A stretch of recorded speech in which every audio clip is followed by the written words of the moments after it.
தேவன் நம்மேல் வைத்திருக்கிற அன்பை நாம் அறிந்து விசுவாசித்திருக்கிறோம். தேவன் அன்பாகவே இருக்கிறார். 1 யோவான் 4வது அதிகாரம் 16வது வசனம். பிரின்ஸ் ஆஃப் பிரீச்சர்ஸ் என்று அழைக்கப்பட்ட சார்ல்ஸ் ஸ்பர்ஜன் ஒரு நாள் இங்கிலாந்து தேசத்து கிராமங்களின் வழியாக தன் நண்பர் ஒருவருடன் நடந்து சென்று கொண்டிருந்தார். அப்போது அங்கிருந்த தானிய கிட்டங்கியின் மேற்கூரை மீது காற்று திசை காட்டும் கருவி இருந்ததை பார்த்தார். அந்த கருவியின் மேல் தேவன் அன்பாகவே இருக்கிறார் என்ற வாக்கியம் எழுதப்பட்டிருந்தது. ஸ்பர்ஜன் தன்னுடைய நண்பரிடம் தேவன் அன்பாகவே இருக்கிறார் என்று எழுதப்பட்டிருக்கின்ற இடம் அந்த வாக்கியத்திற்கு பொருத்தமில்லாமல் இருக்கிறது. காற்றின் திசை எப்படி வேண்டுமானாலும் மாறலாம், ஆனால் தேவனின் அன்பு மாறவே மாறாதே என்று கூறினார்.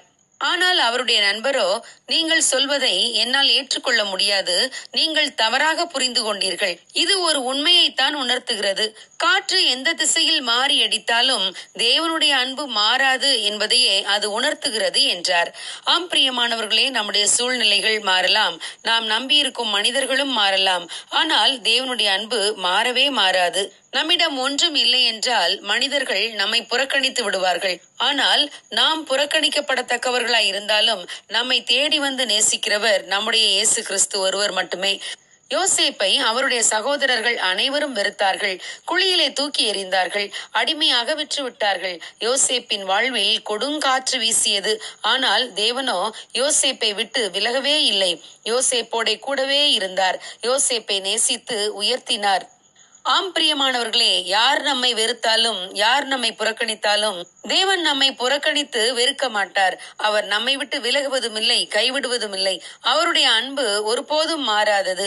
பேதுரு இயேசு கிறிஸ்துவை மறுதலித்தார். இயேசு யார் என்றே எனக்கு தெரியாது என்று கூறி அவரை சபிக்கவும் சத்தியம் பண்ணவும் தொடங்கினார். ஆனால் அந்த பேதுருவை கூட இயேசு கிறிஸ்து நேசிக்க தவறவில்லை. பேதுருவை நேசித்து மீண்டும் அவருக்கு ஊழிய பொறுப்பை கொடுத்தார். பிற்காலத்தில் பேதுருவும் இயேசுவை நேசித்து அவருக்காக இரத்த சாட்சியாய் மரித்தார். ஆம் பிரியமானவர்களே, நாம் உண்மை இல்லாதவர்களாய் இருந்தாலும் அவர் நம்மை நேசிக்க தவறுவதே இல்லை. நம்முடைய இயேசு கிறிஸ்து அவ்வளவு நல்லவர். அந்த இயேசுவை நாமும் நேசிக்க வேண்டும். சூழ்நிலைகளை பார்த்து அவரை விட்டு விலகாமல் அவரை பற்றிக் கொள்வோம். அவருடைய அன்பு உயர்ந்தது. God bless you. Have a blessed day.